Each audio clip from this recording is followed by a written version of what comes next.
Hello mga kabarkads, another day, another vlog na naman tayo ngayon mga kabarkads. Ngayon mga kabarkads, binalikan natin itong Bacaka Bypass Road Project para ma-update kayo dito kung kumusta na ba itong project dito. Kasi matagal-tagal na din itong proyekto dito, pero sa nakikita natin na kompleto na yung mga girder, nakakabit na sa tulay. Yan, ito yung i-update natin kasi yung kalsada nito is konti-konti na lang para mag-connect. Yan, good morning mga kabarkads. Yung mga kabarkads, update natin itong Bacaka Bypass Road Project. Itong tulay na ginagawa ngayon dito is matagal na tayong hindi nakabalik dito sa project.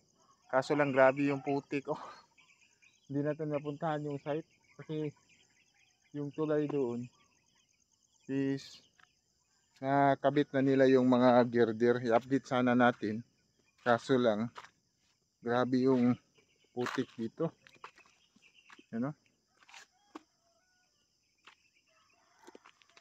Grabe yung putik sa area, hindi natin mapuntahan yung project doon. Yan, kasi nakabit na nila yun yung mga girder doon eh. Yan, kita.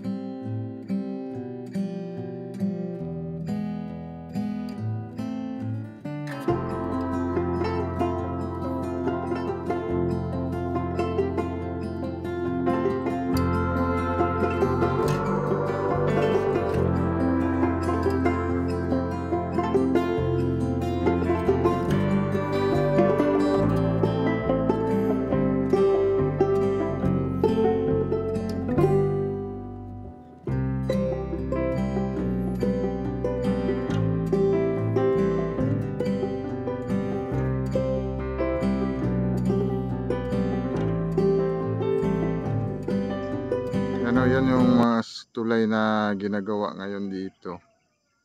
Yan, kaso is masyadong maputik yung area. Hindi tayo makapunta doon, ya. Kitang-kita niyo dito. Yan, wala na yung mga girder doon. Yan, dyan nakalagay yung mga girder. Ito yung bang house nila. Tapos may girder pa dito. Ayan, lahat is nakabit na. Ito yung tulay na ginagawa ngayon. Yan, nakaputik. Hindi natin mapuntahan yung site talaga kasi masyadong maputik. Kukunan lang natin ito ng drone shot. Yan, dito sa area. Yan, babalik kasi nakasasakyan tayo eh. Nandoon yung sasakyan natin. Kasi umuulan kanina eh. Hindi tayo makamotor.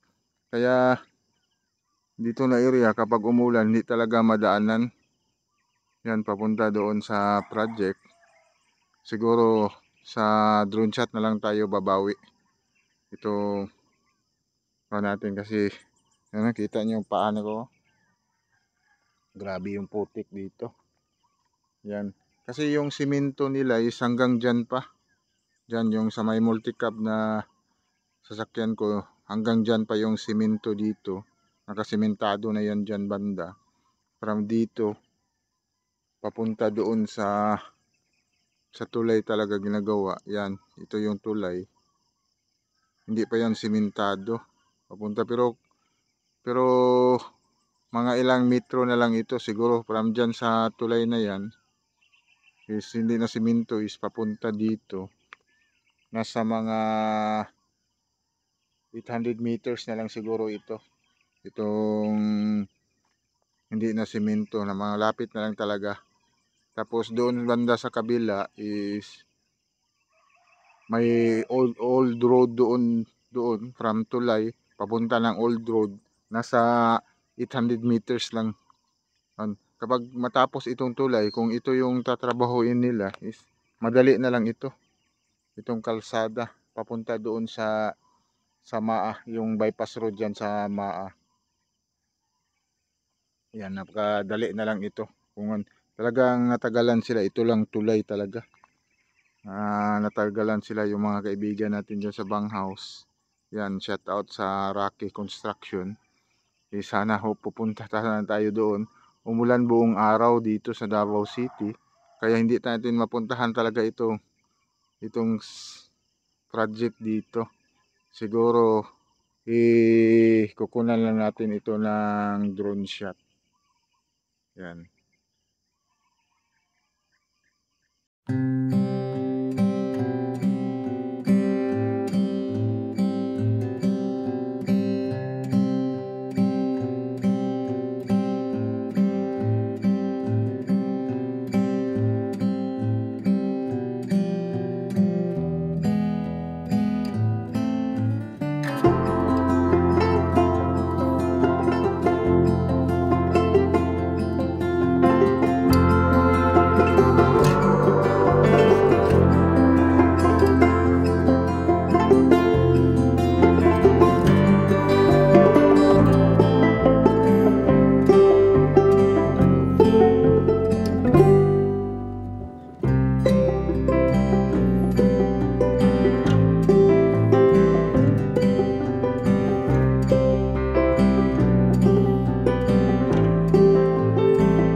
Ano, hindi natin mapuntahan every time talaga pumupunta ako dito sa project na ito, itong umuulan.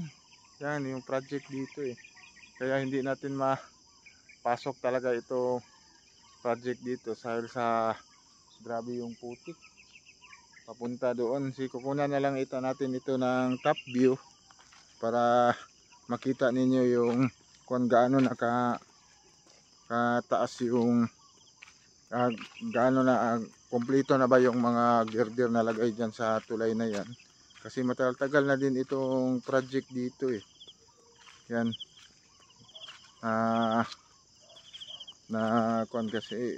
kasi malaking tulong din itong project dito, itong bypass road na ito dahil doon ka dadaan papunta ng CP Garcia Highway, malayo na yun. Kung galing ka dito sa ito San Rafael, yan, kung galing ka dyan banda, talagang malayo na, iikot ka doon.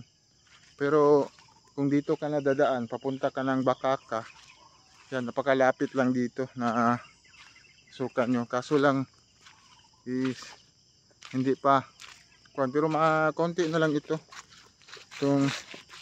project dito konti na lang talaga matatapos ito. Yan, kasi yan lang talaga natagalan nila, yung tulay na yan. May nasira yung craneway nila dyan. Yan, bumagsak yung craneway, kaya lalong natagalan. Ngayon na kompleto na nila yung girder. Sana makausap natin. Hanggang dito pa yung simento nila. Yan. Yung simento nila, 2 lanes lang ito. Hanggang dito pa yung simento nila. Yan.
pa yung nakasiminto na 2 lanes papunta doon sa highway, doon sa bypass road talaga ng papunta ng Slaughter CP Garcia. Yan, kunti-kunti na lang talaga ito ito from papunta doon sa yon, kita natin yung tulay. Yan, nasa mga 600 meters yata ito, mga 600 meters estimated ko papunta doon tulay itong sisiminto nila. Kunti-kunti na lang talaga na ma-connect dyan sa tulay na yan. Kaya dito makikita nyo dito is maputik lang, pero simentado na itong area dito. Yan. Kaya hindi lang natin mapuntahan yung area talaga kasi grabe yung putik. Kasi ang araw umuulan